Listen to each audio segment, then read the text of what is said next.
Hello बच्चों, स्वागत है आप सभी का मेरे YouTube चैनल स्वाति ई क्लासेस में। आज हम लोग नंबर सिस्टम का NCERT से एक्सरसाइज 1.1 के क्वेश्चन को सॉल्व करेंगे। तो आइए देखते हैं। पहला क्वेश्चन है, is zero a rational number? क्या जीरो रेशनल नंबर है? हमें बताना है क्या जीरो रेशनल नंबर है। Is zero a rational number?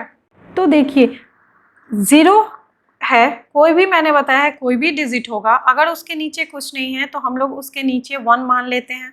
0 is equal to भी हम लोग 0/1 मान सकते हैं, है 0 के नीचे भी 1 है, तो ये 0/1 p/q के फॉर्म में हो गया।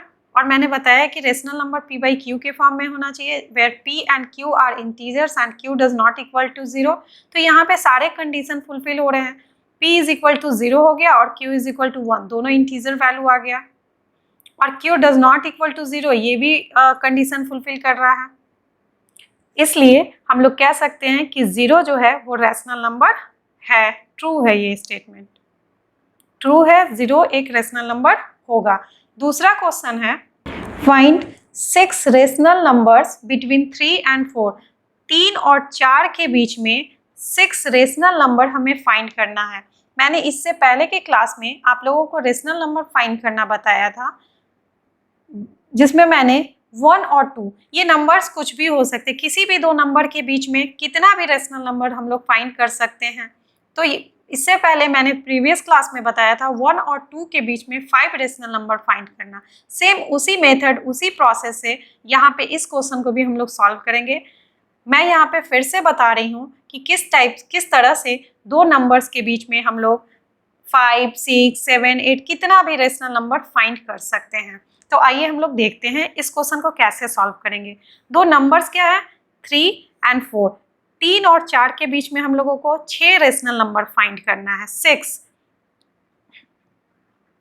इस तरह के क्वेश्चन में जितना रैशनल नंबर फाइंड करना होगा, यहाँ पे 6 रैशनल नंबर फाइंड करना, उससे एक बढ़ाकर हम लोग 7 लेंगे और 7 को डिनोमिनेटर में रख के इस तरह से 3 को कैलकुलेट करेंगे, जैसे मैं आपको करके दिखाती हूँ। हम लोग 3 इज इक्वल टू 7 को डिनोमिनेटर में, और 7 क्यों लिए हैं, क्योंकि 6 रैशनल नंबर फाइंड करना है, जितना फाइंड करना होगा उससे एक बढ़ाकर हम लोग लेंगे। 6 फाइंड करना है तो हम लोग 7 लेंगे और 7 को डिनोमिनेटर में रखते हुए इस टाइप से ऊपर का वैल्यू फिक्स करेंगे, जिसके ये जो 3 के इक्वल हो जाए, क्योंकि पहला नंबर तो 3 है, 3 और 4 के बीच में हम लोग को फाइंड करना है, तो 3 के इक्वल में होगा। अब नीचे हम लोगों ने 7 लिखा है, ऊपर ऐसा क्या लिख दूं जिसको कैंसिल करने पे ये 3 के इक्वल हो जाए। तो ऊपर हम लोग 21 लिख सकते हैं, because 7 into 3 is equal to 21। 7 से 21 को कैंसिल करेंगे तो ये 3 के इक्वल हो जाएगा। ठीक उसी तरह हम लोग 4 को डिनोमिनेटर में 7 रखते हुए ऊपर कौन सी वैल्यू लिखे जिसको कैंसिल करने से 4 आ जाए, तो ऊपर में हम लोग 28 लिख सकते हैं, क्योंकि 7 इंटू 4 इज इक्वल टू 28। इसको कैंसिल करने पे ये 4 के इक्वल हो जाएगा। अब देखिए, 3 और 4 के बीच में हम लोग को 6 रैशनल नंबर 1, 2, 3, 4, 5, 6 फाइंड करना था। तो 3 के जगह पे हम लोग 21/7 ले लिए हैं और 4 के जगह पे हम लोग 28/7 लिख लिए हैं। तो इन दोनों के बीच में 21 और 28 के बीच में हम लोग 22/7, 23/7, 24/7, 25/7, 26/7 और 27/7 ये नंबर लिख सकते हैं। तो यानी कि 3 और 4 के बीच में जो 6 रैशनल नंबर फाइंड हुआ वो हो गया 22/7, 23/7, 24/7, 25/7, 26/7 और 27/7। इस मेथड से मैंने 3 और 4 के बीच में 6 रैशनल नंबर फाइंड करना बताया है। इसी तरह से हम लोग किसी भी दो नंबर, यहाँ 3, 4 की जगह पे 1, 2, 5, 6, 8, 9, किसी भी दो नंबर्स के बीच में हम लोग कितना भी 5, 6, 7, 8 कितना भी रैशनल नंबर फाइंड कर सकते हैं इस मेथड के थ्रू। आइए नेक्स्ट क्वेश्चन देखते हैं। क्वेश्चन कह रहा है कि find 5 rational numbers between 3/5 and 4/5। 3/5 and 4/5 के बीच में 5 रेशनल नंबर फाइंड करना है। अभी तक हम लोग देख रहे हैं कि जिस भी दो नंबर के बीच में हम लोगों को रेशनल नंबर फाइंड करना था वो फ्रैक्शनल वैल्यू नहीं होके कोई नेचुरल नंबर था, जैसे 3 और 4 के बीच में फाइंड करना था हमें। अब हम लोग देख रहे हैं इस क्वेश्चन में हम लोग क्या सीखेंगे कि अगर जिस दो नंबर के बीच में हम लोगों को रेशनल नंबर फाइंड करना है, अगर वो दोनों नंबर फ्रैक्शनल में हो, फ्रैक्शनल वैल्यू हो, फ्रैक्शन में हो, लाइक 3/5, 4/5 या अदर कुछ भी नंबर जो फ्रैक्शन में हो, उस दोनों के बीच में अगर रेशनल नंबर फाइंड करना हो तो हम लोग कैसे करेंगे। ऐसे क्वेश्चन में हम लोग इससे पहले वाले क्वेश्चन में चूंकि 3 और 4 के बीच में जो एक फ्रैक्शन नंबर ना हो के नेचुरल नंबर ऐसे के बीच में करना था फाइंड, तो हम लोगों ने 6 फाइंड करना था, तो 6 को 1 बढ़ाकर 7 से कैलकुलेट किया था। लेकिन जहां भी फ्रैक्शनल वैल्यू दे दे 3/5 और 4/5, 1/2 ये सब के बीच में फाइंड करने का, इस टाइप का क्वेश्चन फ्रैक्शनल वैल्यू के बीच में रेशनल नंबर फाइंड करने के लिए, तो इसको हम लोग वैसे 1 बढ़ाकर ना लिखते हुए इस टाइप से अब 3/5 को हम लोग 30/50 लिख सकते हैं, क्योंकि 0 से 0 कैंसिल हो जाएगा और ये 3/5 के इक्वल हो जाएगा।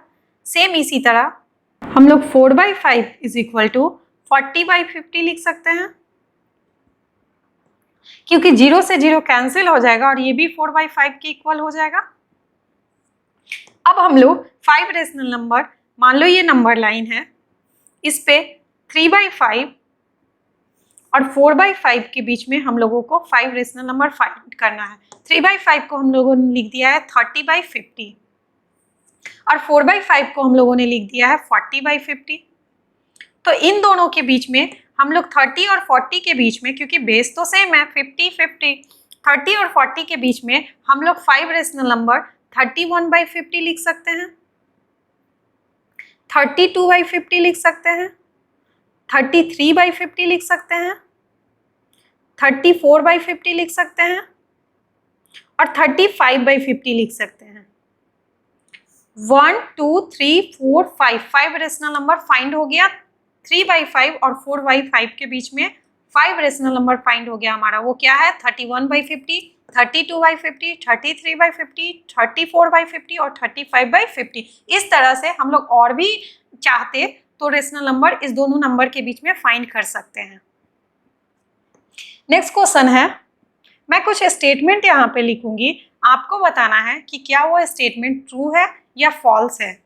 एक स्टेटमेंट मैंने यहाँ लिखा है कि every natural number is a whole number, ये स्टेटमेंट ट्रू है या फॉल्स है।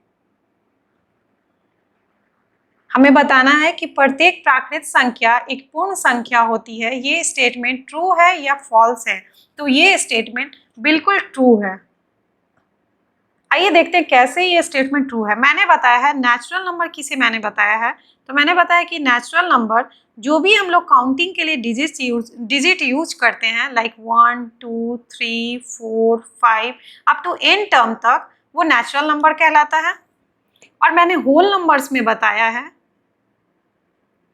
कि होल नंबर में सारे नेचुरल नंबर तो होते हैं, एक्स्ट्रा में एक 0 ऐड हो जाता है, यानी कि होल नंबर होता है 0 1 2 3 4 5 6 अप टू n टर्म तक। तो आप देखिए कि every natural number is a whole number, ये स्टेटमेंट ट्रू है या नहीं है। तो आप खुद देखिए कि सारे नेचुरल नंबर होल नंबर के अंदर आते हैं। Natural number 1 2 3 4 5 up to n term तक होता है और ये सारे होल नंबर में आते हैं, इसलिए ये स्टेटमेंट ट्रू होगा। नेक्स्ट स्टेटमेंट हम लोग देखते हैं, every integer is a whole number, ये स्टेटमेंट सही है या गलत है, ट्रू है और फॉल्स है। तो ये स्टेटमेंट ट्रू है या फॉल्स है, ये देखने के लिए मैंने आपको पहले ही बताया है कि होल नंबर में 0 और सारे नेचुरल नंबर आते हैं, जबकि मैंने बताया है कि इंटीजर में होल नंबर तो रहेंगे ही, उसके अलावा सारे माइनस के निगेटिव के नंबर्स होंगे, लाइक -n, -5, -4, -3, इस तरह से -2, -1, इस तरह से ये माइनस के नंबर्स होंगे और होल नंबर्स होंगे। तो इसमें इंटीजर्स में माइनस के नंबर्स एक्स्ट्रा होते हैं जो कि होल नंबर्स में नहीं होते हैं, इसलिए every integer is a whole number. ये एक फॉल्स स्टेटमेंट है, ये ट्रू नहीं है। आइए हम लोग एक नेक्स्ट स्टेटमेंट देखते हैं। Every rational number is a whole number, ये स्टेटमेंट ट्रू है या फॉल्स है? प्रत्येक परिमेय संख्या एक पूर्ण संख्या होती है, ये स्टेटमेंट ट्रू है या फॉल्स है? तो ये स्टेटमेंट ट्रू है या फॉल्स है, उसके लिए हम लोग देखेंगे कि होल नंबर, पहले मैंने बताया कि होल नंबर किसे कहते हैं? जीरो, और सारे नेचुरल नंबर होंगे 0 1 2 3 4 5 6 अप टू n टर्म तक होल नंबर कहलाते हैं। और रेशनल नंबर यानी परिमेय संख्या, मैंने बताया कि वैसे नंबर्स जो p/q के फॉर्म में हो, यानी कि 1/2 3/4 इस टाइप से जो नंबर्स होंगे वो रेशनल नंबर कहलाएंगे। तो every rational number is a whole number, ये फॉल्स होगा स्टेटमेंट, क्योंकि कोई भी होल नंबर में हम लोग फ्रैक्शनल वैल्यू नहीं आता है। होल नंबर में सिर्फ 0 1 2 3 4 इस टाइप से नंबर्स आते हैं एन टर्म तक। कोई भी फ्रैक्शनल वैल्यू लाइक 1/2 3/4 इस तरह से होल नंबर में नहीं आता है, इसलिए every rational number is a whole number, ये एक फॉल्स स्टेटमेंट होगा। बच्चों, एनसीईआरटी में आपके इतने ही क्वेश्चंस है जिसे मैंने इस वीडियो में पूरा सॉल्व करवाया है। नेक्स्ट वीडियो में हम लोग नंबर सिस्टम में आगे इरेशनल टॉपिक को पढ़ेंगे। Thank you.